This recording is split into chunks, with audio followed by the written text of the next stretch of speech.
वो तो मेरा काम है। तुम तो चिल्लाते जाओगे, बहुत से आते हैं बाबा जी हम आपका उपदेश नहीं सुनना चाहते। हमने कहा भाई बहुत अच्छी बात, हम उनसे बुरा कब मानते हैं। चोर आओ, डकैत आओ, ये आओ, सब आ जाओ, बड़े ध्यान से मेरी बातों को तो वो तो लेके रखेगा। अब मैं कुछ आपको सुनाना चाहता हूँ।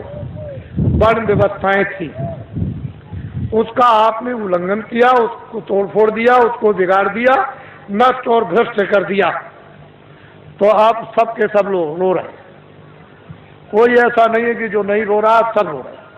अगर कहो कि नहीं भाई धनी मानी हंस रहे ना, वो तुमसे ज्यादा रो रहे, वो तुमसे भी ज्यादा भयंकर रो रहे। लेकिन तुम क्या कहते हो कि नहीं धनी हंस रहा। मैं कलकत्ते में बैठ के एक बगीचे में चुपचाप बैठा हुआ था, तो दो आदमी बड़े सेठ पास में बैठ गए और आपस में बात करने लगे। अरे क्या जमाना आया, क्या मुसीबत है कि दिन में खाना भी नहीं खा सकते हैं, क्या आफत है। इससे अच्छा तो यह है कि बेचारा ये गरीब सो रहा है, ये बड़े आराम में बड़े सुख में है, और हम इतने पैसे वाले, मकान वाले और सब कुछ होते हुए और इतनी परेशानी में। तो हमने कहा अरे सेठ जी क्यों आप चिल्ला रहे हो, पहले तो तुम ये देखो कि ये जो सो रहा है वो कौन है, उसको जगाओ। उसको जगा गया, भाई तुम कौन हो। कह लगे अरे बाबूजी हम तो ठेला चलाते हैं। कितना दिन में कमाते होगे बाबूजी, बड़ी मुश्किल से 20 रुपए मिल जाते हैं। तो अरे भाई ये बताओ कि दुनिया में सुखी कौन है। कह लगे जिनके पास कोठियां, जिनके पास मोटरें, जिनके पास कपड़े, जिसके पास धन है और जिसके पास ये और जिसके पास वो बस। हमने कहा देखा सेठ जी तुम कितना रो रहे थे, और ये क्या कह रहा है कि तुम सुखी और तुम कह रहे थे सुखी, दोनों ब्रह्म, न वो सुखी न वो सुखी। मैं वो सोच रहा है ये सुखी होंगे, ये सुखी होंगे। वो जो जिनके पास कोठियां, उनको वो तो बाबा जी जानते, उनको कोई सुख नहीं। तब तो बाबा जी कहते हैं कि हमको कोई खरीद नहीं सकता। हिंदुस्तान में कोई पैदा ही नहीं हुआ कि बाबा जी को कोई अपने धन दौलत जवाहरात मकान और जमीन से खरीद ले। ये तो आप दिमाग से बात हमेशा निकाल देना, कोई हिंदुस्तान में बाबा जी को खरीद नहीं सकता। और बाबा जी इतने लक्ष्य के पक्के हैं कि मेरे पास बड़े बड़े नेता और लीडर और जो प्रधानमंत्री जो उनके लड़के चले गए वो भी मेरे पास पहुंचे और बड़ा उन्होंने लालच दिया। मैंने कहा इसका असर मेरे ऊपर में धूल के बराबर भी नहीं, लेकिन तुम देश का भला नहीं कर सकते, हम तुमको लिख करके देते, आपके द्वारा देश का भला नहीं होगा। हम लिखते आगे बड़ा आपके द्वारा नुकसान होगा देश का, और खूरेजी होगी देश की, और ये होगा और बर्बादी होगी और महंगाई होगा, सब जड़ दिया। और महात्माओं की बात नहीं मानोगे तो ये रास्ता खुशहाली का नहीं, सब कुछ कह दिया। तो मतलब यह है कि बड़े लालच दिए जाते हैं। लोग सोचते होंगे कि शायद बाबा जी को कोई खरीद ले। यह कहो, अब मेरी बात बड़े ध्यान से यहां से आप शुरू करें। पहले तो ये आप बताइए कि आप किराए पर आए हो। ए बच्चियों मैं तुमको किराए पे लाया हूं, बोलो बच्चियों जोर से। पैसे को कह रही नहीं। तो ये बताओ बच्चे बच्चियों मैंने कुछ तुमको रुपया बांटा है, कहते नहीं बांटा। अब एक बात तो आपकी है साथ में, मेरे पास तो कोई बच्चा है नहीं, मैं अकेला फकत हूं। अगर तुम्हारी दृष्टि से देखा जाए तो मेरे पास कोई बच्चा। अब ये बताओ जब मेरे पास कोई बच्चा नहीं और मैं तुमको कहता हूं कि तुम किराए के मकान में, तो क्या मैं अमृत के मकान में? मैं भी किराए के मकान में, आपको भी छोड़ना मुझे भी छोड़ना।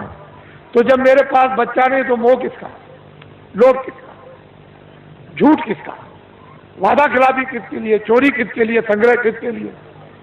तो मैं ये समझता हूं कि ये जितने खड़े बैठे हैं बच्चे बच्चियां, ये सब मेरे बच्चे हैं।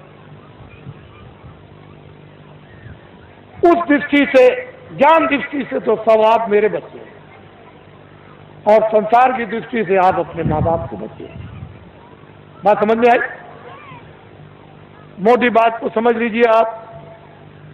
बाबा जी को तो कोई राष्ट्रपति और प्रधानमंत्री बनना नहीं है, न इसकी कोई ख्वाहिश है। अब समझ लो अच्छी तरह से आप।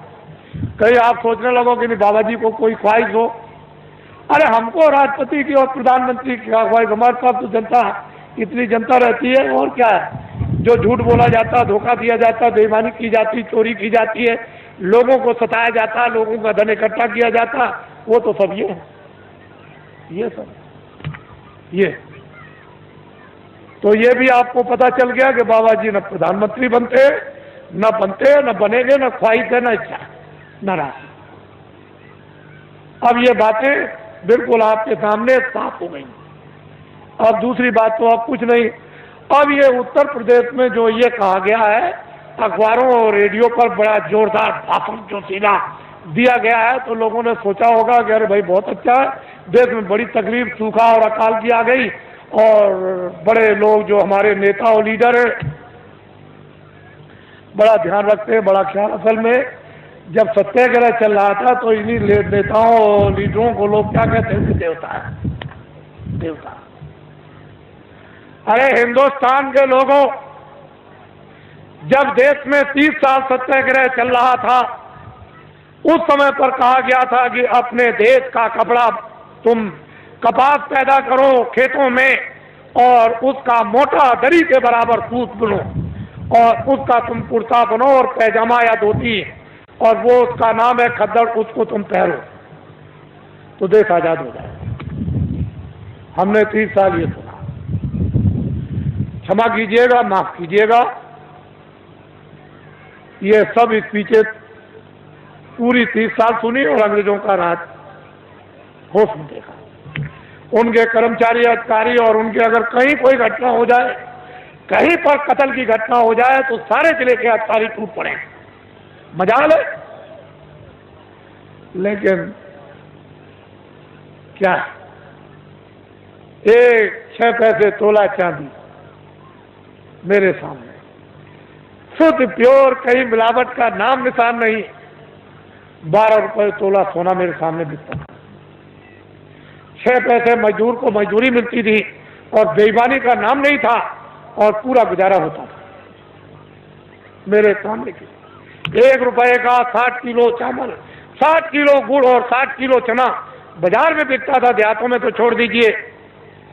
और सब लोग, ये इनकी व्यवस्थाएं बनाई हुई थी कि 1 इंच की भी जमीन किसी के पास नहीं है तो बड़ई तुम चले आओ खेत में, 1 बोझा बांध लो, लोहार बांध लो, धोबी बांध लो, ब्राह्मण बांध लो, जिसके पास जमीन नहीं खेत में आ जाओ 1 गट्ठा बांध के।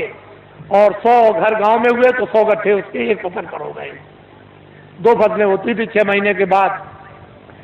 100 गट्ठे धोबी, 100 गट्ठे बड़ई, 100 गट्ठे नाई, 100 गट्ठे ब्राह्मण, ये बांधते थे। और उस वक्त में 1 गट्ठा वो तो 200 गट्ठे हो गए एक एक के पास। क्या जरूरत है उसको खेती जोतने की और खेती रखने की, उसका तो पूरा। और ये हमारे छत्री और ब्राह्मण चुपचाप बच्चों को भेज दें, चले जाओ नाई के पास अनाज है, बड़ई के पास रखा हुआ, धीरे से सफाई पर ले आओ। और ये चुपचाप भेज करके बच्चों को अनाज रात को अंधेरे में, कि हम फसल आएगी घर में अब नहीं है तो जाओ ले आओ, और मैं ब्याज के सफाई पर दे देंगे। हमने देखा ब्याह शादी में ये छत्री और ये ब्राह्मण उन छोटे लोगों के काम, कपड़ा देना, ये देना, वो देना, अनाज देना, दूध देना, और फिर घी देना, लकड़ी देना, किसी तरह की छोटे को कोई तकलीफ नहीं हो पाती।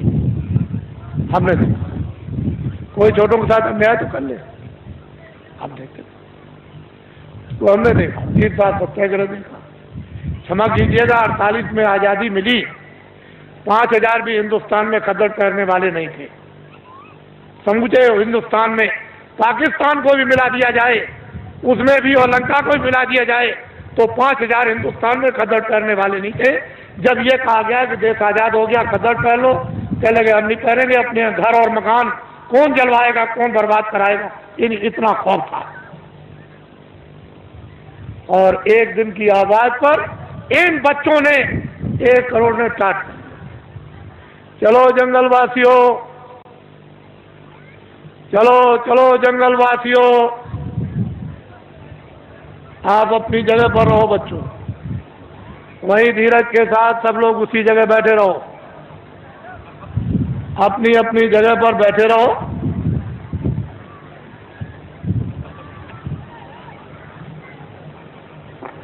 सब लोग बैठे रहो और अपनी आंखों से काम लो, कानों से काम लो, बुद्धि से काम लो।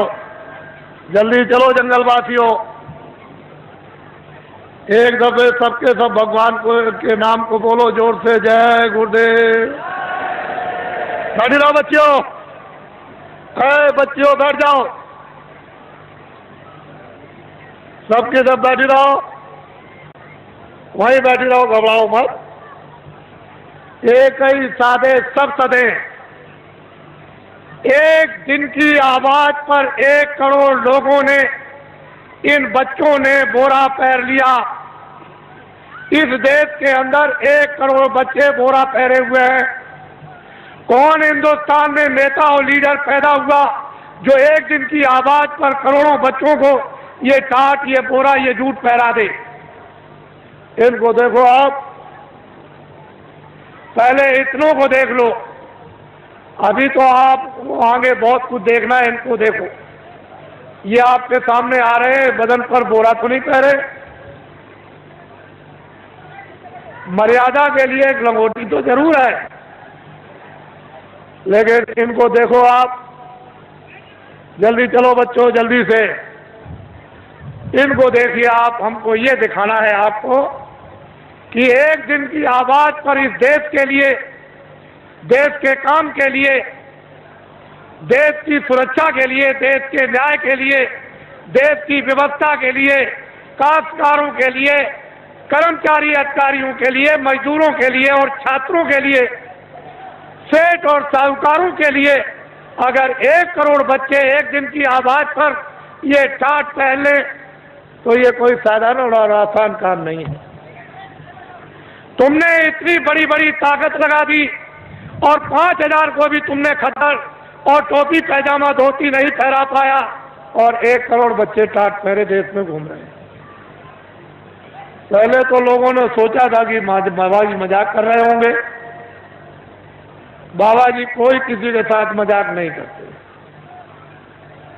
इनको देखो अपनी आंखों से, बच्चे और बच्चियों बैठे रहो, वहीं से सब कुछ दिखाई देगा। क्यों घबराते हो? सब दृश्य दिखाई देगा, पूरा का पूरा। तो रात अंधेरे में तो हो नहीं रहा, ये तो आपकी आंखों के सामने रोशनी में हो रहा। बड़े ध्यान से आप इनको देखें और हमारी बातों को चुपचाप शांति से सुने। कोई बोलेगा नहीं बैठाने वाला, अपनी अपनी आवाज को बंद रखो। इनको देख लीजिए आप, फिर इस बात को बड़े ध्यान से सुने कि दिल्ली की लोकसभा में 1 साल का खर्चा, जो एमपी जो दिल्ली में उस पार्लियामेंट लोकसभा में बैठते हैं, साल भर का लोकसभा का केवल खर्चा 35 अरब का। कितने अरब का? जोर से बोलो। 35 अरब का। इस भारत की आबादी यानी भारत की जनसंख्या 2 अरब की। कितने अरब की? जोर से बोलो, कितने अरब की?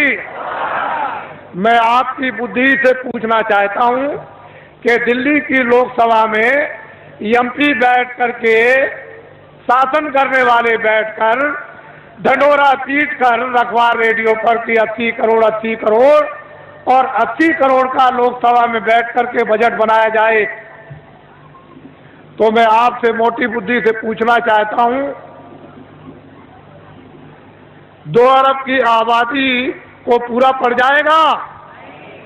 और रेडियो पर आपने जो ढंढोरा पीट रखा है और जो नसबंदी और गर्भपात आपने जो कुछ भी करवाया और 4-4, 5-5 महीने के बच्चों को जो आपने गिरवा दिया, क्या ये हत्या नहीं है? ये अपराध नहीं है? अंग्रेजों के राज में एक भी अगर गर्भपात गिराया जाता था और पता चल जाए अधिकारियों को, तो न्यायालयों में जाकर के उसको सजाए मौत की सजा होती थी।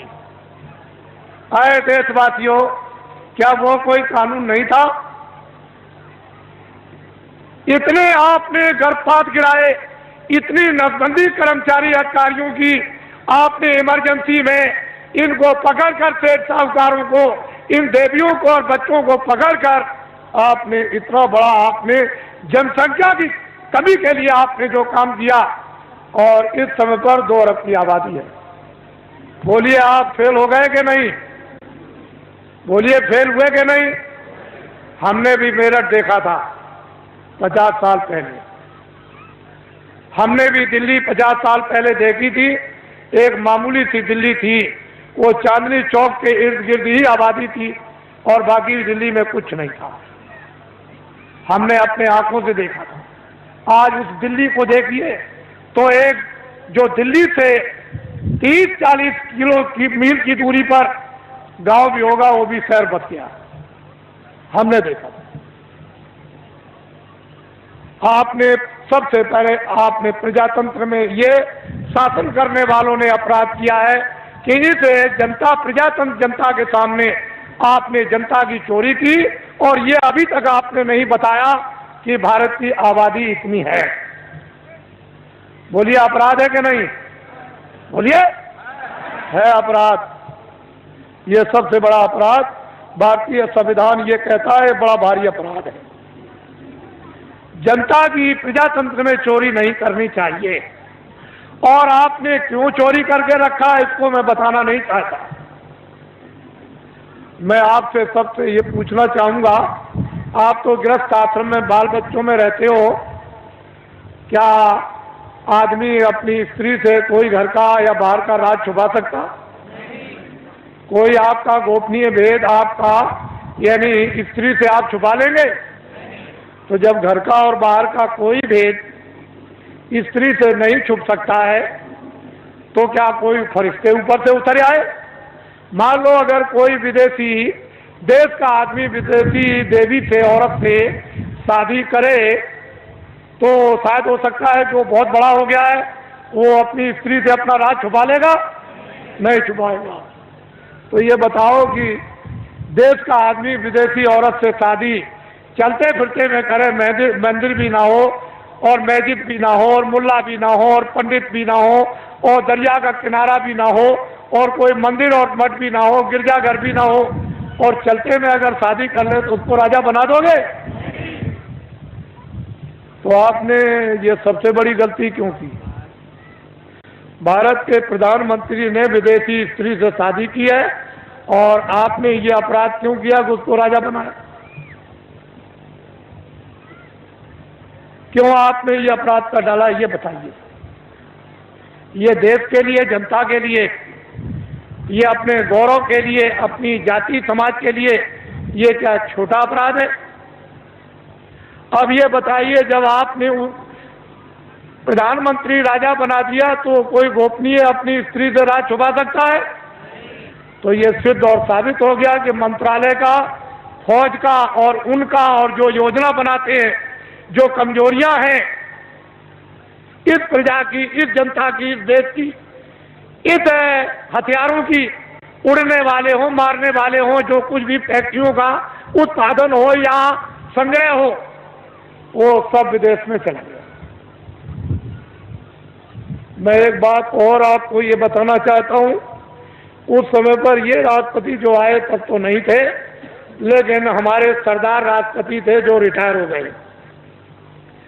उस समय पर यानी भारत की टकसाल करेंसी विदेशों में छपने के लिए दे दी गई। टकसाल और करेंसी विदेशों में छपने के लिए दे दी गई।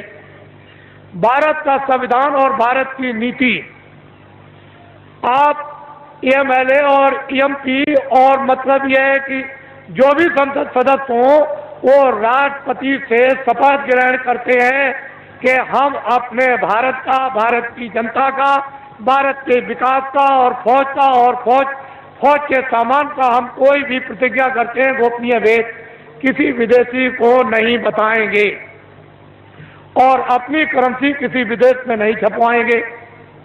फिर राष्ट्रपति न्यायाधीश जो मुख्य न्यायाधीश दिल्ली में रहते हैं सुप्रीम कोर्ट में, उनसे शपथ लेते हैं कि हम कोई भारत की जनता के खिलाफ यानी गोपनीय ऐसा राज ओपन नहीं करेंगे जिससे हमारे देश का और भारत की जनता का नुकसान हो जाए।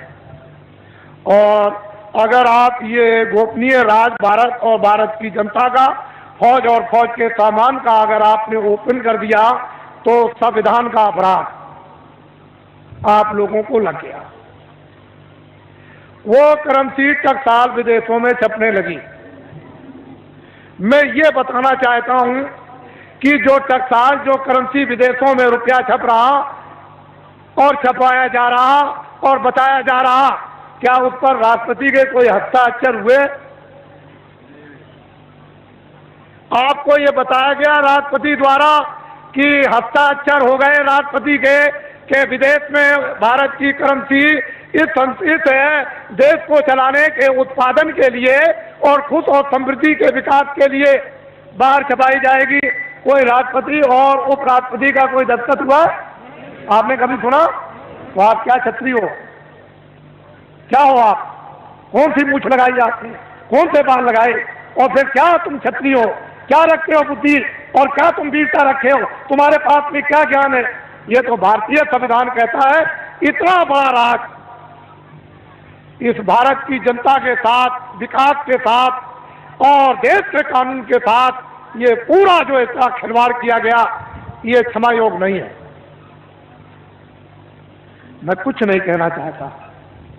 आपकी तकलीफ जो इस मंच पर पटकते हो, दर्दों को, उसकी वजह से मुझको ये सब आपके सामने में आना पड़ा।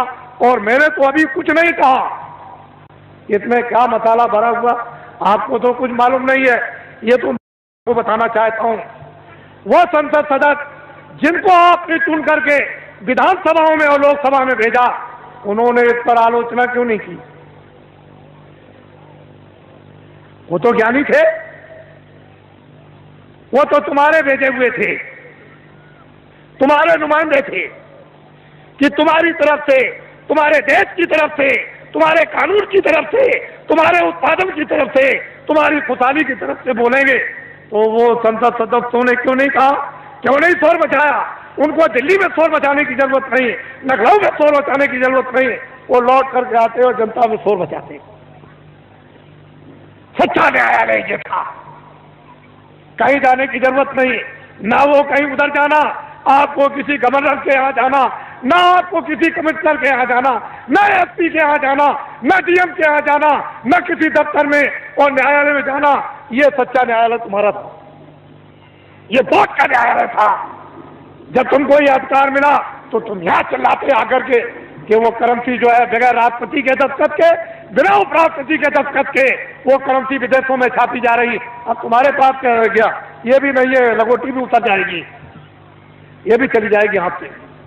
और वो कत्लेआम होगा जो बाबा जी पहले से सुनाते चले आए। सरेआम बाजार में कोई भी तुमको देखने वाला नहीं होगा। तुम्हारी बहु बेटियों को जब लोग खींच करके ले आएंगे और सड़कों पर डाल लेंगे, तब तुम कहोगे चलो बाबा जी के पास दौड़े। ये काम आएंगे आज से, ये खड़े हुए ये काम आएंगे, यही आपके काम आएंगे। ये स्लो देश वीरों का देश है, क्षत्रियों का देश है, विद्वानों का देश है, ब्राह्मणों का देश है, सत्कर्मियों का देश है, त्यागियों का देश है। आप इसको अनाचारियों का देश बना डाला। इसलिए आप इससे कहो, गांव-गांव में आपको जरूरत नहीं है, ना आपको दिल्ली में किसी तरह के सत्याग्रह की, कोई आंदोलन की और फेरियों की जरूरत नहीं है, ना दफ्तरों में आप जाते हो। ये बेचारे हमारे जो इंस्पेक्टर है यहाँ, ये कोई जा रहा दिल्ली, कोई लखनऊ जा रहा, क्यों जा रहा? क्यों वहाँ रैली निकलेगी, सत्याग्रह होगा। आज इसका सत्याग्रह, कल उसका सत्याग्रह। आप उस मजिस्ट्रेट का, उस डीएम का, उस बेचारे जो रक्षा करते हैं उनका समय तो वहां चला गया, तब तक यहाँ डकैती हो गई, तब तक यहाँ कत्ल हो गया। तुम चिल्लाए दरोगा जी, तुम चिल्लाए एसपी साहब, ये तुमने क्या कर दिया? और वो बेचारे चले गए वहां उनको बचाने के लिए। अरे ये क्यों करते? कहीं जाने की जरूरत नहीं। बात अब एक काम करो, लाओ इधर पकड़ाओ, एक ये काम करो, ये भूमि जोता खेतिहर काश्तकार संगठन की जो आधारशिला 10 सितंबर 1987 में रखी गई ग्राम देवलखा, तहसील केसरगंज, जिला बहराइच। लोगों को मालूम नहीं था, वो तो मजाक समझते थे कि बाबा जी मजाक कर रहे, आधारशिला कितने आदमियों के बीच में, ये तो आपको कोई इतने आदमी इकट्ठे नहीं कर सकता। उनको तो ये पता नहीं था कि बाबा जी इतनी जल्दी जल्दी काम करेंगे। तब तक फौरन घोषणा हो गई, 5, 6, 7 को फौरन चलो हरदोई, और काम का भूम जोता खितर का कंडे, हमको शक्ति दो, हमको ज्ञान दो, हमको बल दो। देखो आप फिर देखिए, आप इस झंडे को ले लो। इस झंडे को लेने के बाद किसी की रैली में नहीं, बाबा जी की अपील है, किसी के सत्याग्रह में नहीं, कोई धरना नहीं देना, किसी मजिस्ट्रेट को या किसी एसपी को, किसी कमिश्नर को और किसी डीएम को या किसी अधिकारी कर्मचारी को वहां जाकर के उसका घेराव नहीं करना। इस झंडे को ले लो। अगर आप लोगों ने अपना झंडा जो ले लिया, जो आपका झंडा मैं पकड़े हुए हूं, मेरा झंडा तो ये बाद में बनेगा, अभी तो आपका झंडा है। अगर मैं इस झंडे को ले लेता तो आप कहते बाबा जी मेरा झंडा तो है नहीं, तो आपका झंडा, ये आपका झंडा मेरा नहीं, मैं तो इस झंडे को लिया।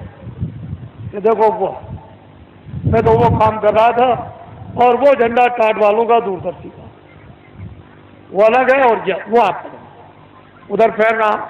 इस झंडे को ले लो और ये ऐलान कर दो गांव गांव में कि भूम जोता खितर का अफसर ये अपना अपना झंडा लेकर और फौरन सभाएं करें, और जल्दी से जल्दी, और देर करने की जरूरत नहीं है।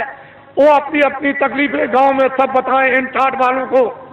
जो भी आपको पर्चे मिल जाए प्रस्ताव के, उसमें ट्रैक्टर का कर्जा, ट्यूबवेल का कर्जा, नाली का कर्जा, कुएं का कर्जा, इंजन का कर्जा, मेड़ का कर्जा, भैंस का कर्जा, बैल का, घोड़े का, गधे का, बकरी का, सुअर का, और हलों का, और यंत्रों का, और खाद और गैबर गोश्त का, और खादों का, और बीजों का, जितना भी कर्जा 40 सालों का सरकारी रदा तुम दे सकते हो कि नहीं दे सकते हो, वो झंडे लेकर के तुम बखास्त करो और अपनी चीज को पटको जल्दी से, और ये कहो कि झंडे अब हम इस योग नहीं रह गए, हम में ये समर्थता नहीं रह गई, अब हमारा 40 सालों का सरकारी जितना भी कर्जा है वो मैं ब्याज के माफ हो जाना चाहिए।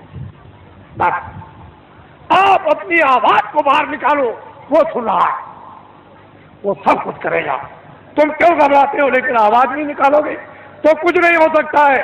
और जब तुमने झंडे लिए और गांव गांव में प्रस्ताव पास हुए और कमेटियां इन भूम जोता खितर काश्तकारों की जब स्थापित होने लगी और अध्यक्ष और उपाध्यक्ष जैसे ही गांव गांव में बनने लगे, अगर वो नेता लीडर जो सड़क छापते, जो रास्ते में पकड़कर फौरन उसी दिन पकड़ करके और फौरन कुर्ता टोपी पहनाकर और डिक्लेयर रेडियो अखबारों पर कर दिया, मोहर लगा दी कि ये नेता हमारी पार्टी का है, वो सड़क छापने का, उसको कह दिया, बस कह दिया कि इसको तुम अपना मतदान, अपना वोट हिंदू मुसलमान और सिख ईसाई दे दो। उस बेचारे को ये भी धोना नहीं आता था, ये पीछे से धोना भी, टट्टी पेशाब भी नहीं आती थी, और सड़क छाप नेता बन गया, दिल्ली में एमएलए और एमपी बन गया। अधिकारियों तुम नहीं जानते हो, जो हम कहे उसको करना। अरे भाई कानून, अब कुछ नहीं, कानून को हम कुछ नहीं समझते, कानून रद्दी की टोकरी में डालो, जो हम कहते हैं वही कानून लीजिए, आपका भला क्या होगा। जब वो कहते हैं कि हम कहते हैं वो करो, कानून को रद्दी की टोकरी में डाल दो। ये सब अधिकारियों कर्मचारियों को पता है कि मेरे साथ जो सलूक किया जा रहा है, मैं बाबा जी सब जानते हैं। ये सड़क छाप नेता बन गए, और ये सड़क छाप नेता जो सड़क पर बन करके फौरन उनको मोहर लगाकर और आपसे वो वोट दिलवा दिया। अगर आपने झंडा बाबा जी की अपील पर पकड़ लिया, ये नर नारी बच्चे और बच्चियों ने, ये सब के सब पार्टियों के लोग अपने अपने झंडों को ऐसे फेंक देंगे और सब तुम्हारे झंडे के नीचे आ जाएंगे। अगर ना आ जाए तो इस बाबा जी को बाबा जी आप मत बोलिए, फिर समस्या का समाधान होगा कि नहीं। अब ये बताइए आप, मैं ये चाहता हूं कि ये भारत जो दिल्ली जो सत्ता है, जिसको आप सत्ता कहते हैं, हम तो चाहते हैं ये पकड़ लें और एक बार ये जो आपके सामने खड़े हैं ये आपको सत्ता दे दें। फिर इनसे हम क्या काम लेंगे तो शंकराचार्य जाने या राम जाने या मतलब यह है कि वो कृष्ण के वो ऋषि मुनि जाने, लेकिन एक बार इन आपको जब सत्ता दे दें तो फिर आप सत्ता लेकर के फिर से नव निर्माण कर दिया जाए नए ढंग से, और व्यवस्था आपके सफल कर दी। फिर आप कोई भी गलती करे, कभी भी कान पकड़ के बाहर, अभी गलती करेगा तो निकाल सकते हो? बोलो, निकाल दोगे एमपी को? बोलो, किसी मिनिस्टर को निकाल दोगे? नहीं निकाल दोगे। तो तुम्हारा अधिकारी क्या रहेगा? जिस आदमी को वोट देने का अधिकार, उसको पूरा पूरा राइट उसको निकालने का भी है, ये आपको मिलना चाहिए। ये नहीं मिलेगा खास करके सामाजिक अधिकार ये सबको था कि समाज में न्याय के अधिकार सबको गांव गांव में थे, और सब बिना पैसे के न्याय गांव गांव में होते थे। वो अपने बच्चे को भी नहीं छोड़ते थे न्याय करने वाले, उनको भी सजा देते। तूने गलती किया, 5 रुपए का प्रसाद ला करके वो बांट दे, और माफी मांग कान पकड़ के वो अपने बच्चों से भी माफी मंगवाते थे। तो आपके पास क्या कुछ है? इसलिए गांव गांव में तो पहले भूमि जोतक खेतिहर काश्तकारों की सभाएं, फिर उसका अर्थ और मतलब, फिर उसके बाद उसका प्रस्ताव कामों का, उसके बाद है फिर उसका चुनाव। और जल्दी से जल्दी देर करने की जरूरत नहीं है, जल्दी करो। जितनी जल्दी तुम करोगे, अब तो वो रास्ता निकल आया, जितनी जल्दी करो उतनी काम आपका होगा। कुछ आप करो, कुछ मैं मेहनत करूं, और कुछ इसलिए मेहनत करा दूं, और भगवान की कृपा हो जाए, जल्दी काम। आपको तो चाहिए कर्मचारियों, अधिकारियों, सेठ और साहूकारों, सबके हितों, जनहितों के लिए ये बाबा जी ने पूर्ण रूप से योजना बना ली। हमको तो कुछ नहीं करना, हमको तो ये टाट की लंगोटी भी उतरवा के फेंकवा देना, और दिल्ली की जिस पार्लियामेंट में 35 अरब रुपया साल में खर्चा होता है, उस पार्लियामेंट को उठा करके और जंगल में फूस की पार्लियामेंट बनवा करके और साल में 10 ही करोड़ खर्चा हो, और इस लंगोटी के या गैर लंगोटी के द्वारा देश का एक बार संचालन करा दिया जाए, और दुनिया को यह दिखा दिया जाए, ये हिंदुस्तान की बात नहीं, दुनिया को यह दिखा दिया जाए कि 40 वर्षों का हिंदुस्तान का सरकारी कर्जा लदा हुआ भूमि जोतक खेतिहर काश्तकारों पर वो माफ, और कर्मचारी अधिकारियों को जितना वेतन, यानी छोटे से छोटा और बड़े से बड़ा 10,000 वो, और सेठ और साहूकारों की जो काली ब्लैक मनी है वो सब की सब बिना अपराध और बिना किसी टैक्स के ये सब की सब वाइट करवा दी जाएगी। और इन पर कोई किसी तरह का आपको लाइसेंस नहीं देना है, सब लाइसेंस यानी फ्री कर दिए जाएंगे, और सबको छोटे बड़े कारखाना लगाने का इनको अधिकार दे दिया जाएगा कि तुम छोटा से छोटा बड़े से बड़ा कारखाना लगा दो। आपको ये क्या मालूम, तो संकेत है, ये झंडा आपको पकड़ना है। इसलिए अब आप तैयारी करो कि आपने गलती की है, आपने अपराध किया है। एक तो वास्तव में मानवता का, इंसानियत का अपराध, फिर विधान का अपराध, फिर ईश्वर की तरफ से, फिर ऋषि मुनि महात्मा रामायण गीता की तरफ से, आप कुरान की तरफ से गुनहगार। अब गुनाह आपका कब जाएगा? ये जो आपकी दौलत को लोगों ने पनडुब्बियों में, तोपों में, हवाई जहाजों में, इसमें सामान के लाने, सामान के ले जाने में, हीरे जवाहरात की खदानों में इकट्ठा करने में, और फिर ये योजनाओं के बनाने में, और बाहर से जो कर्जा ले आए उसमें से 75% ये सब खा गए विदेशी बैंकों में। 22 मुल्कों में, यही आपके पास में नेपाल है, यहाँ के मिनिस्टरों ने, लोगों ने इतना रुपया नेपाल की बैंकों में जमा कर दिया है, इतना रुपया जमा किया। अगर नेपाल का ही खाली रुपया हिंदुस्तान का जमा किया हुआ अगर वापिस आ जाए, तो जितना भी बाहर से आप कर्जा ले आए हो वो कर्जा और ये ब्याज, ये पूरा का पूरा अदा हो जाएगा, और बहुत सा विकास भी हो जाएगा। इतना यहाँ नेपाल में रुपया आपका जमा, जो भारत की गरीब जनता का आपने जमा किया है, और ये सब कुछ पता चल गया है। इसकी सबकी इंक्वायरी कौन कराएगा? ये भूमि जोतक खेतिहर काश्तकार ये कराएगा। हमने तो ये कह दिया है कि दफ्तरों का ऑडिट करवा दिया जाए तो 20-20 साल की सबको सजा होगी, लेकिन हमने अपने कर्मचारी अधिकारियों को पूर्ण रूप से जनता के सामने बता करके निकाल दिया कि ये कोई भी मतलब ये भ्रष्ट नहीं है, इनमें से कोई भी भ्रष्ट नहीं है, न कर्मचारी, न अधिकारी, न छोटे न बड़े, न पुलिस के, और न पुलिस के अधिकारी, न इनकम टैक्स, न सेल टैक्स, और हमारे सेठ साहूकार भी नहीं है, और छात्र भी नहीं है, और हमारे काश्तकार भी भ्रष्ट नहीं। ये व्यवस्था भ्रष्ट है। इसलिए हमने अधिकारियों कर्मचारियों को निकाल दिया और जनता से अनुरोध किया है कि कभी भी ये मत सोचना कि अगर कभी तुम कहो कि ऑडिट कर दिया जाए तो देखें कौन, तो ये गुनहगार और ये अपराधी नहीं है, ये बिल्कुल आपके सामने छोड़ दिए गए। अब ये कौन आएगा गिरफ्त में, जहां से संचालन होता है, यह तो उनके ऊपर आकर के पड़ेगा कि आपने कर्मचारी अधिकारियों को काम क्यों नहीं करने दिया। तो कहीं ना कहीं तो बात फंसेगी आकर, लेकिन ये बिल्कुल निकल जाएंगे। हमने पूरी जनता को बता दिया और बराबर बताते रहेंगे, हमारा कोई भी कर्मचारी अधिकारी भ्रष्ट नहीं है और कोई भी भारतीय संविधान में कानून में नहीं आता, क्योंकि अगर मंत्री गलती कराएंगे तो ये बेचारे रोजी रोटी अपनी कमाते हैं बाल बच्चों के लिए, इनका जरा भी दोष नहीं है, दोष उनका है जो करवा रहे हैं। बोलो है कि नहीं? करवाने वाले का दोष है, इनका कोई दोष। अगर इनके पास जमीन होती और जागीर होती तो इनसे कह देता कि नौकरी छोड़ दो, लेकिन अब जमीन और जागीर नहीं है तो मैं कह भी नहीं सकता, फिर नहीं कह सकता, इसलिए कोई दोषी नहीं है। आप इस पर गंभीरता से आप विचार करो। अब आइए एक आपको पहले एक कहानी सुना दें। एक राजा का राज था, राजा के राज में प्रजा बड़ी सुखी थी।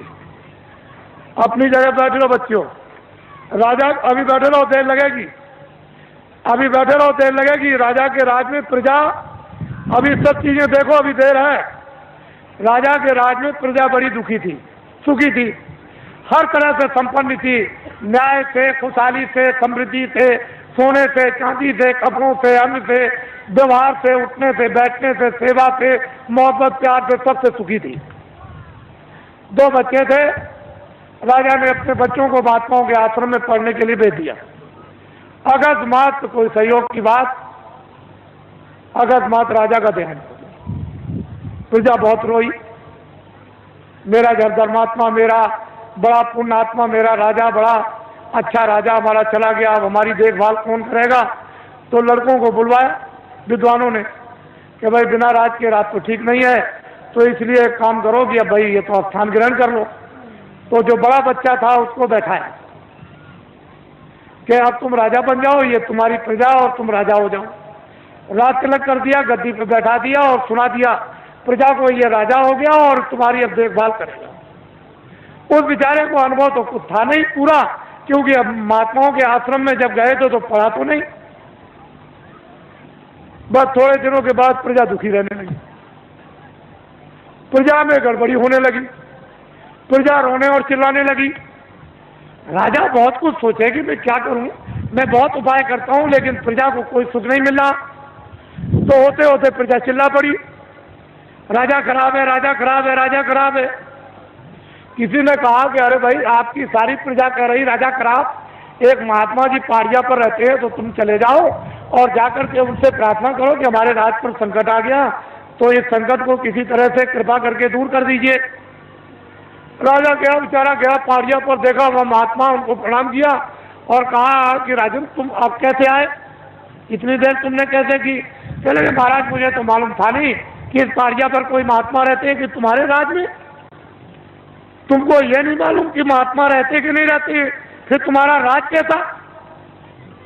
चले महाराज बड़ा संकट आया है, कृपा कर दीजिए हमारा संकट प्रजा का चला जाए, और सारी प्रजा रो रही। तो उनका अच्छा एक काम करो, किताबों में लिखा हुआ है कि प्रजा पर, परिवार पर, शरीर पर कोई संकट अगर आ जाए, चाहे राजा हो, तो भगवान नाम का जाप करा ले तो ये तकलीफ दूर हो जाएगी। जाओ अपने राज में बड़े बड़े विद्वानों की खोज करो और खोज करके महल में बैठा करके भगवान नाम का जाप करा लो, तो तुम्हारा और प्रजा का संकट कम भी हो जाए, हो सकता दूर भी हो जाए। राजा उधर से आए, अधिकारियों को दे दिया कि जाओ तुम चले जाओ विद्वानों की खोज करो। एक विद्वान मंदिर में जल चढ़ा रहे थे शिव जी के, जब बाहर निकल के आए तो देखा चंदन लगा हो। तुम्हारा आप कौन है? कह लगे मैं तो ब्राह्मण हूँ। कह लगे बस आप ही की तो तलाश के लिए मैं आया था, और चलिए चलिए राजा ने आपको याद किया है, जल्दी चलिए आपको और कुछ नहीं करना, राज पर संकट आ गया, भगवान नाम का जाप कर दो, आपको दक्षिणा मिलेगी। जब वो गए तो सब सामग्री दे करके जाप करने के लिए बैठाया, तो ब्राह्मण बोले, कह लगे भाई ठहर तो जाओ, जरा हमको सोच लेने दो कि हम शंकर की का जाप करें कि राम का जाप करें कि कृष्ण का जाप करें कि देवी का जाप करें कि गंगा जमुना का। कुछ देर तक वो सोचते रहे। जब उनकी समझ में कुछ नहीं आया तो धीरे से वो बोलने लगे कि क्या जाप करूं क्या न करूं, कौन सा जाप करूं कौन सा न करूं, किस नाम का जाप करूं किस नाम का न करूं।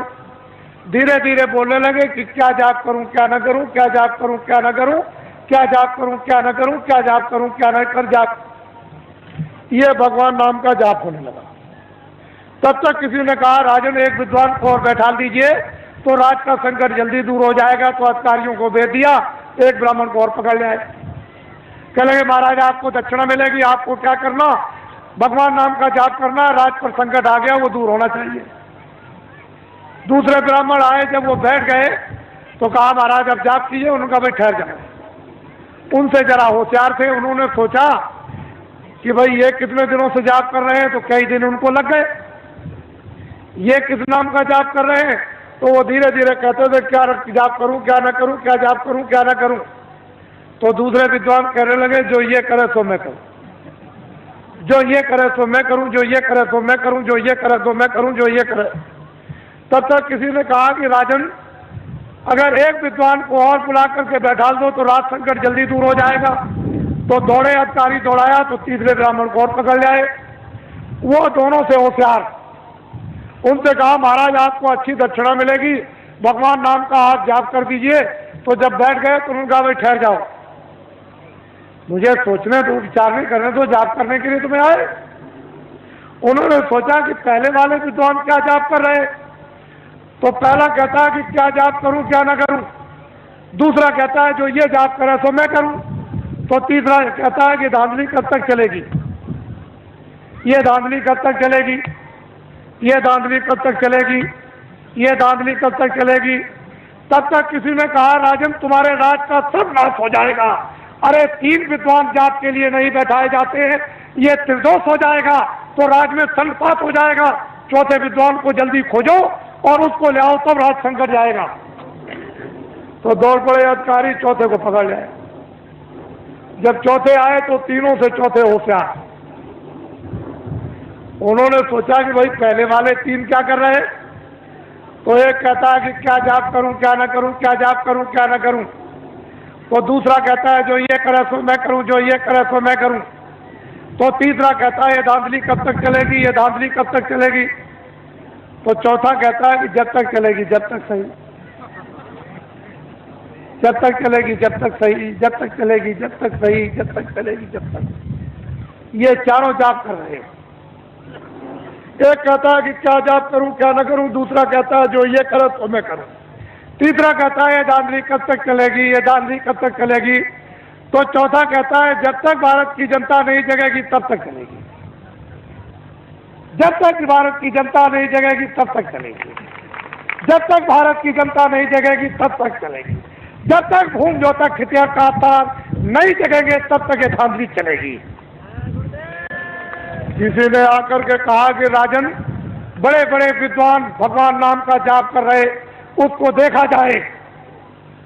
तो आगे कहा मंत्री ने कि चलो सिपाहियों, राजा जाप देखना चाहते हैं। सिपाही गए, विद्वानों से कहा कि अरे विद्वानों, मंत्री और राजा आपके जाप को देखने के लिए आ रहे। कह लगे कोई चिंता फिक्र मत करो, कब आ रहे, कितने बजे से आएंगे, इतने बजे से आएंगे, चल पड़े। बस वो सब के सब विद्वान जोर से बोलने लगे क्या जाप करूं क्या ना करूं, जो ये करे तो मैं करूं, जो ये करे तो मैं करूं, ये धांधली कब तक चलेगी, ये धांधली कब तक चलेगी। तो चौथा विद्वान कहता है जब तक राजा साहब नहीं आएंगे तब तक धांधली चलेगी, जब तक राजा साहब नहीं आएंगे तब तक धांधली चलेगी। तो राजा साहब ने जब कानों से सुना कि अरे, एक कहता है कि क्या करूं जाप करूं क्या ना करूं, दूसरा कहता है कि ये करे तो मैं करूं, तीसरा कहता है धांधली कब तक चलेगी, ये धांधली कब तक चले, चौथा कहता है जब तक राजा साहब नहीं आएंगे तब तक चलेगी। तो राजा साहब ने कहा अरे बदमाशों, मैं आ गया, अब तुम्हारी बदमाशी नहीं चलेगी। आप तो अभी क्या मालूम, आप लोग घबराओ मत, ठहर जाओ, वही बैठे रहो और उस मंत्री बनाओ। तो सबसे पहले गांव में जाने का कोई बुजुर्ग मिल जाए छत्री मिल जाए, ब्राह्मण मिल जाए, कोई बुजुर्ग मिल जाए तो टाट वालों को सबसे पहले पैर छूना चाहिए। पहला काम तुम्हारा यह है। और कभी भी तुम किसी अधिकारी के सामने और कोई भी छत्री मिल जाए, ब्राह्मण मिल जाए, बुजुर्ग मिल जाए, उसके सामने तुम कभी कुर्सी पर मत बैठना। तुम्हारी कुर्सी ये जमीन है, खड़े हो जाओ, फिर पीछे घूम जाओ। ये जो बैठे विराजमान है, ये आप सब आपके क्षेत्र के औरतें भी हैं, तो आप पहले इसको भी प्रणाम करो।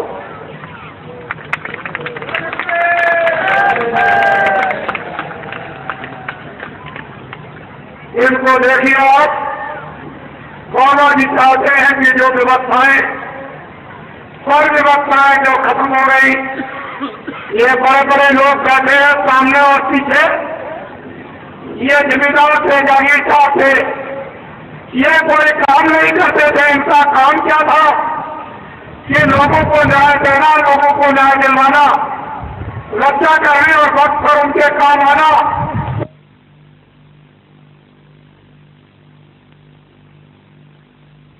नहीं,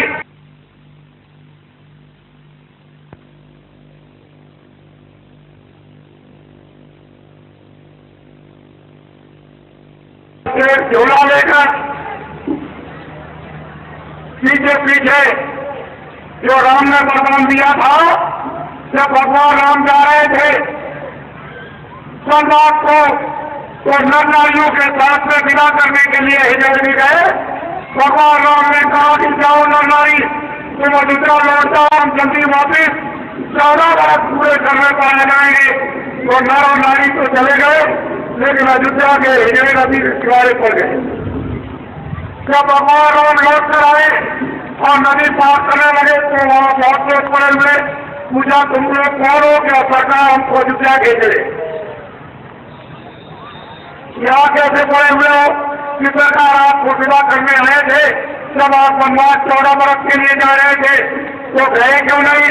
कि सरकार आपने नरनारियों को आदेश दिया था कि तुम अयोध्या लौट आओ, हमने नारी। तो हम सरकार अगर आपके आदेश के प्रति आपका आदेश भी हुआ तो ये पड़ गए। उन्होंने कहा जब तुम 14 वर्ष से हमारी तरह तुम समस्या करते रहे कि सरकार पूछ लीजिए आप। चले जाओ, हम बहुत प्रसन्न और खुश हो गए। हम तुमको ये वरदान देते हैं कि जब सहयोग आएगा तो दिल्ली का राज तुम हिंदुओं को दे दिया जाएगा।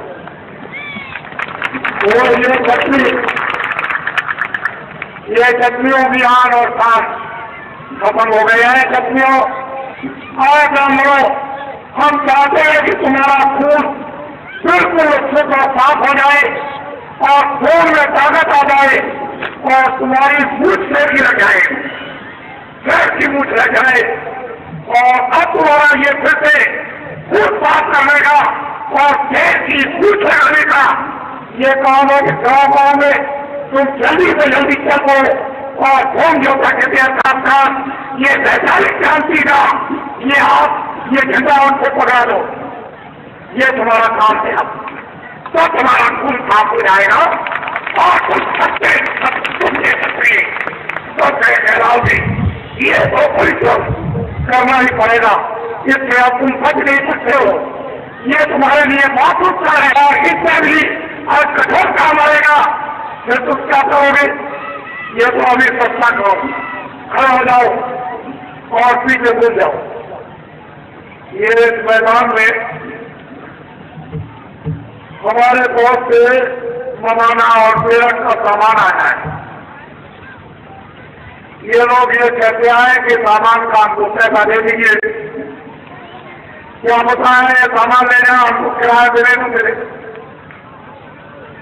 ये अविश्वास महात्मा ऋषियों मुनियों के साथ कभी नहीं होता था।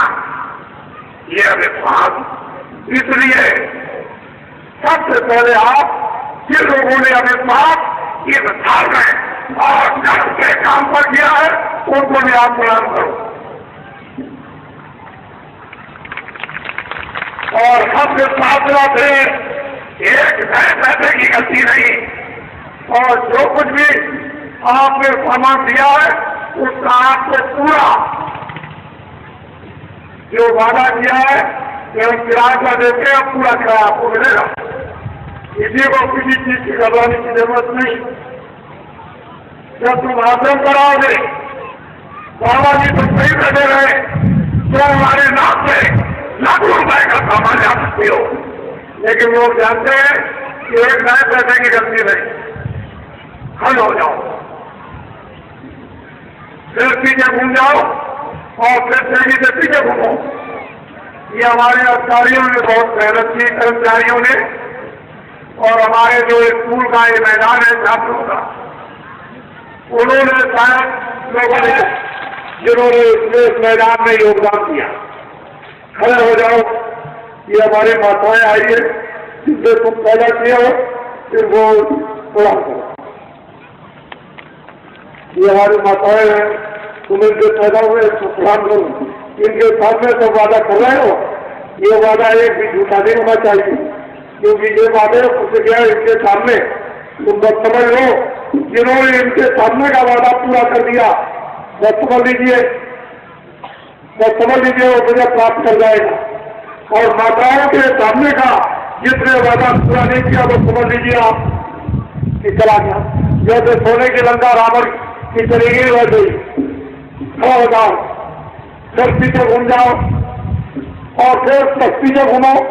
मैं जरा सबको दर्शन करूंगा, क्योंकि सब बच्चे आए बच्चे हैं, सोचते हैं बाबा जी दूर खड़े हुए हैं तो जरा नजदीक से देख ले।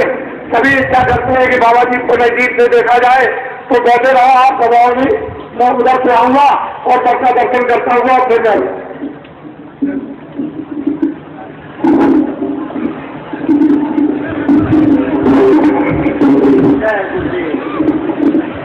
आपके दर्शन के लिए चल पड़े हैं बाबा जय गुरुदेव जी महाराज। हस्तिनापुर की ऐतिहासिक धरती पर हम सभी लोग उस प्रभु को याद कर रहे थे जिसने जुल्म और अत्याचार को खत्म करने के लिए महाभारत की मूल रचना किया था। आज वो शक्ति उतर करके धरती पर होल जैसा क्षत्रिय का जो समूह हिंदुस्तान की धरती पर 1.7 करोड़ है, उनके दर्द को दूर करने के लिए धरती पर उतर गई। और धरती पुत्रों का दर्शन करने के लिए धरती का वो निराला लाल, भारत के इतिहास का एक अनोखा अध्याय लिखने वाला महापुरुष आपके सामने, आपके दर्शन के लिए। आप अपने स्थान पर बैठ करके दर्शन करें, अपने स्थान पर ही आप बैठे रहें। बाबा जय गुरुदेव जी महाराज अच दया करके आपका दर्शन कर रहे हैं और आप उनके दर्शन से जो लाभ उठा रहे हैं, ये तो इतिहास और वक्त बतलाएगा। आप आज होम ज्योता क्षत्रिय दास संगठन के इस ऐतिहासिक सम्मेलन हस्तिनापुर में जो 29, 30 और 31 तारीख को संपन्न होने को था, आज उसका ये आखिरी और समापन दिवस है। समापन के अवसर पर दर्शन कर रहे लोगों, आप कितने ही भाग्यशाली हैं, इसकी सराहना देवतागर भी नहीं कर सकते। आप सब अपने अपने स्थान पर बैठ करके ही दर्शन का लाभ लें, जिससे कि पीछे के लोग की पूरी दर्शन की अभिलाषा से आए हुए हैं, उनकी भी अभिलाषा पूरी हो। बाबा जय गुरुदेव जी महाराज ने जो आप माताओं के सामने अपने भक्तों से जो प्रतिज्ञाएं कराई, देश के कर्मचारियों, अधिकारियों, देश साहूकार नौजवानों और देश के भूमि के क्षत्रिय काश्तकारों के संबंध में वो माताओं के सामने की हुई प्रतिज्ञाएं ये पूरा करेंगे। बीच में गुरु हैं आज इस हस्तिनापुर की ऐतिहासिक धरती पर। जय गुरुदेव।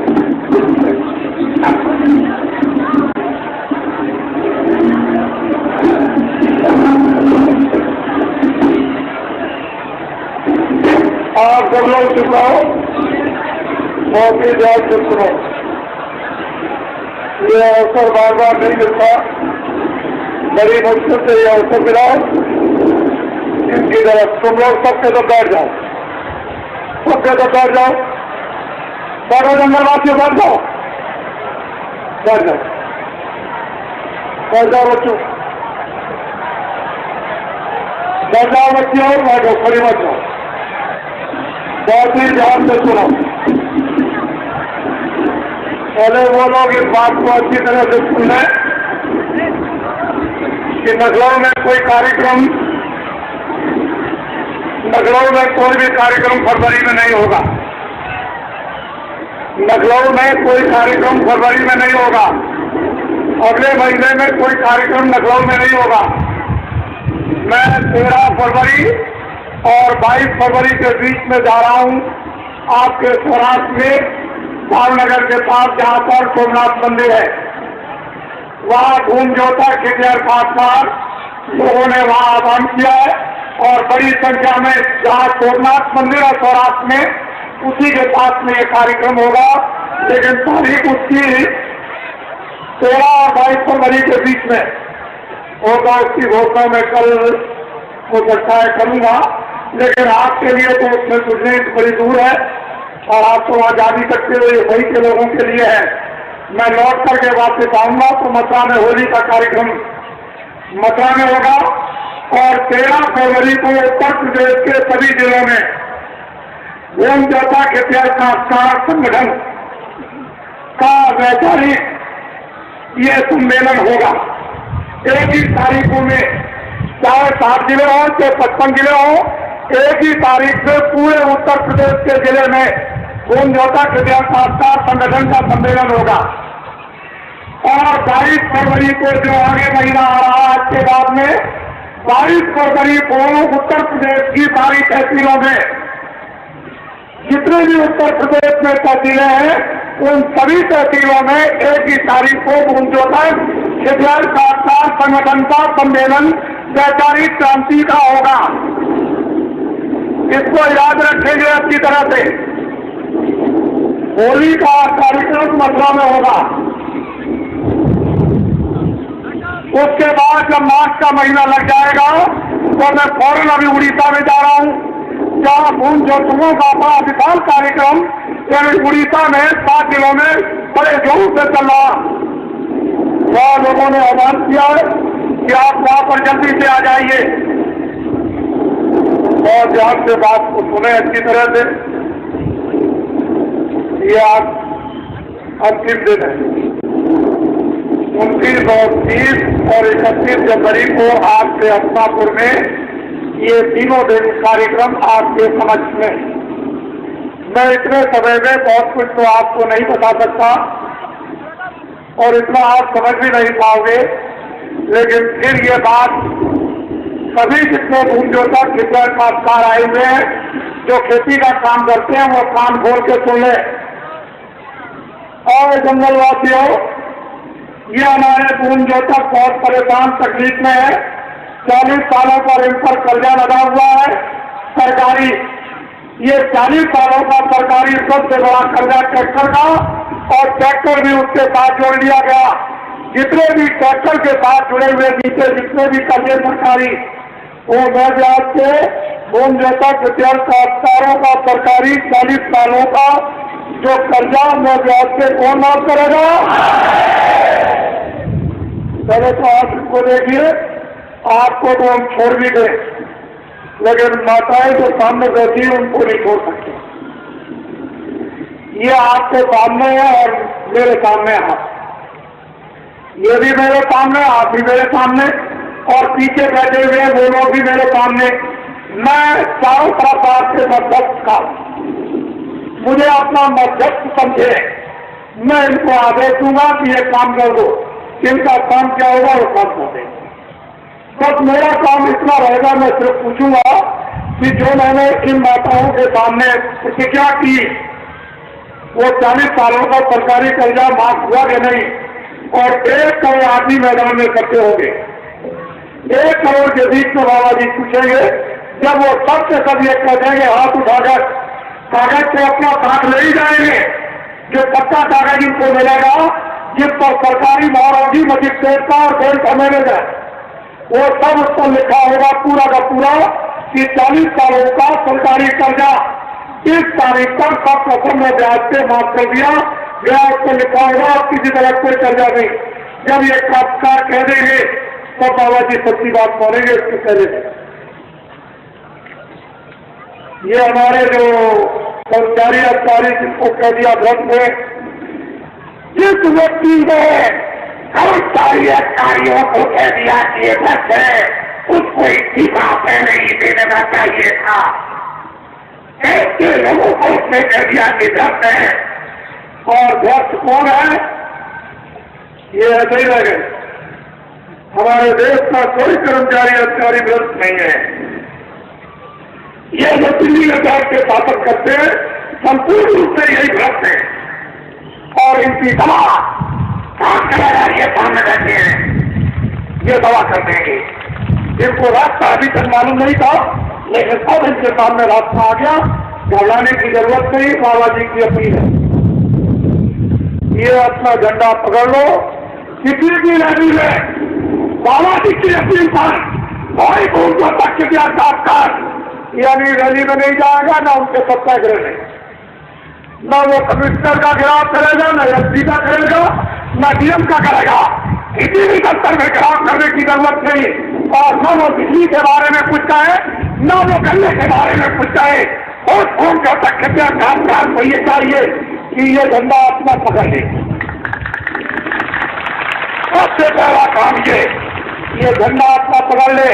अगर एक के दादे पे सब काम न पूरे हो जाए तो जो बाबा जी को आप सजा देना, सजा दे देना। हम सजा तुम्हारी तरफ से बोलने के लिए तैयार है, लेकिन झंडा आपको ये जान है देश के लोग कि उन्होंने अपना निजी झंडा पकड़ लिया और किसी झंडे के नीचे बहकावे में लोग लालच से नहीं आएंगे। और कभी कोई लोग लालच मत, बहुत तुम लोग लालच में आए, बड़े बड़े तुमने झंडों के लिए नारे लगाए कि जिंदाबाद मुर्दाबाद, इससे निकल गए वहां नारे लगाए, उस झंडे के नीचे उससे निकल गए वहां फिर झंडे, के झंडों से निकल कर और मरीज बनने की जरूरत नहीं, अपना झंडा नहीं। अगर तुम्हारा मर्ज न चला जाए तो दे देना, ये झंडा लो। जंगलवासियों खड़े हो जाओ, नीचे घूम जाओ, उनको भी देखो। हमारे जहां बीच में बैठे दोनों तरफ वो साथ वाले बैठे इधर घूम जो तक ये विद्यार खासदार संगठन के, और फिर इधर घूम जाओ। सामने ये हमारे आए हुए हैं, ये कुछ सुनने के लिए बाबा जी के मस्तक में ऐसी नवीन नवीन योजनाएं जो आपको शब्द में भी मालूम नहीं होगी इस खोपड़ी में है। लेकिन हम वो बता क्यों दे क्यों कि मुझे तो कोई लोग लालच है नहीं।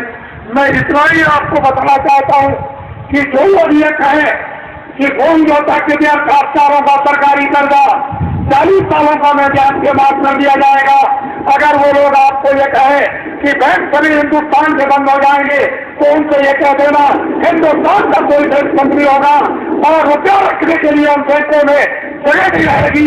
उस रुपये को रखने के लिए नई बैंकें और खोलनी पड़ेगी। उनके लिए जवाब है, उनको कह देना बाबा जी को कुछ नहीं चाहिए, जो बाबा जी समझते नहीं आप। और ये बाबा कौन होगा? जितना विदेशों से कर्जा आया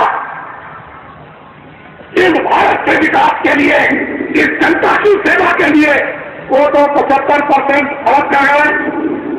बाबा जी जब तुम झंडा पकड़ लोगे अपना किसी भी रैली में और सत्याग्रह नहीं जाओगे और दिल्ली की सत्ता जब आपको दे दी जाएगी तो बाहर के विदेशों के राष्ट्रपतियों को बुलाया जाएगा। बोलिए आपने कितना कर्जा दिया? सबसे पहले इस कर्जे को माफ कीजिए। मैं पहला व्यक्ति हूँगा कि जो विदेशों से कर्जा मिला वो पहले कर्ज आपके माफ करवा दूंगा। जब भारत का विकास हो जाएगा तो विश्व के जिन्होंने कर्जा दिया उन राष्ट्रपतियों को बुलाऊंगा और ये कहूंगा कि भारत हमारा सिरमौर गौरव बैंक है, ये अपना कर्जा मैं ब्याज के वापस ले जाऊंगा, वापस ले जाऊंगा। हमारे देश का नाम सदा से होता आया और वो हमारा सिद्धांतवादी देश है, चरित्रवान सदाचारी। लेकिन इन लोगों ने जिन हिजड़ों के पीछे आप लग गए प्रधान में, अब तो वक्त भी खत्म हो रहा है उसका और तुम भी अब तक जाओगे। अब क्या है? पीछे घूमो, हर सामने घूम जाओ और एक दूसरे से सलाम करो।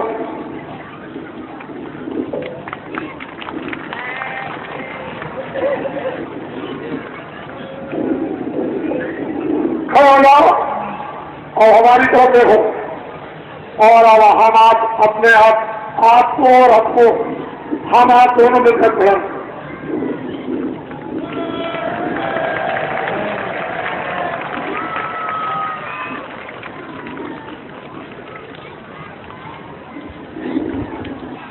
बोलो, आपकी समझ में कुछ आया? बच्चों, आपकी समझ में कुछ आया? तो बच्चों, आप थोड़ा सा भजन भी कर लेना। रोटी बच्चों की सेवा, आप जब रात को सोने जाओ 5 मिनट 10 मिनट तो प्लीज के भजन भी कर लेना। तुम्हारा भजन साथी हो जाएगा तो जाने लगो। और इधर तुम्हारे लिए हम मेहनत कर ही रहे हैं। ये सब चीजें तुम्हारी समझ में आ रही। और धीरे से आप 7:30 बजे आपको और उसकी बात सुनाएंगे। शाम को आज 7:30 बजे, आज अंतिम दिन है, 7:30 बजे और उनकी चीज सुनाई जाएगी। खड़े हो जाओ जनरल वासियों और उधर को घूम जाओ सूरज की तरफ। चलो सीधे चल लो, चलो आने को जनरल वासियों।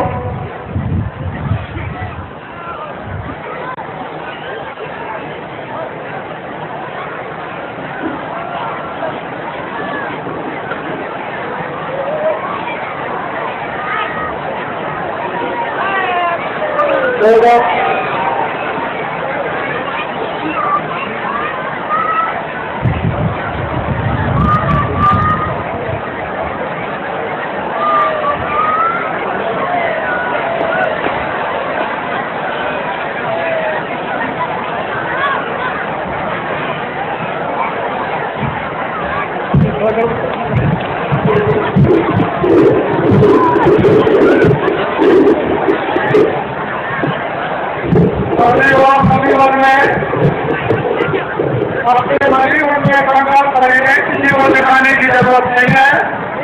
गाँव में अब ये जगह पुराने का में होगा और वहाँ ये देखेंगे, ये फिर देखेंगे कि आपने क्या काम किया, कितनी आपने मेहनत की।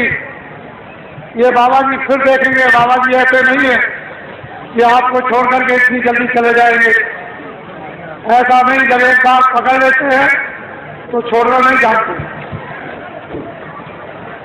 बोलो जय गुरुदेव, जय गुरुदेव, जय गुरुदेव, जय गुरुदेव, जय गुरुदेव, जय गुरुदेव।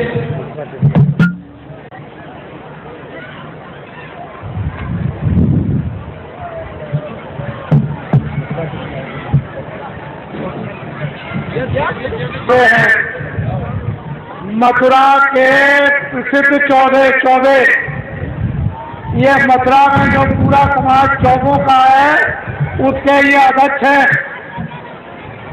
अरे मथुरा के चौबे हैं और पूरे समाज के अध्यक्ष हैं, यानी जय गंगा मैया और जय जमुना मैया, उस धर्म के सोच जगाने वाले। ये इनको देखिए, आप देख रहे, आप देख रहे। और बाबा जी का आश्रम भी मथुराई में इन्होंने देखा है। बोलो जय गुरुदेव, जय गुरुदेव, बोलो जय गुरुदेव, जय गुरुदेव।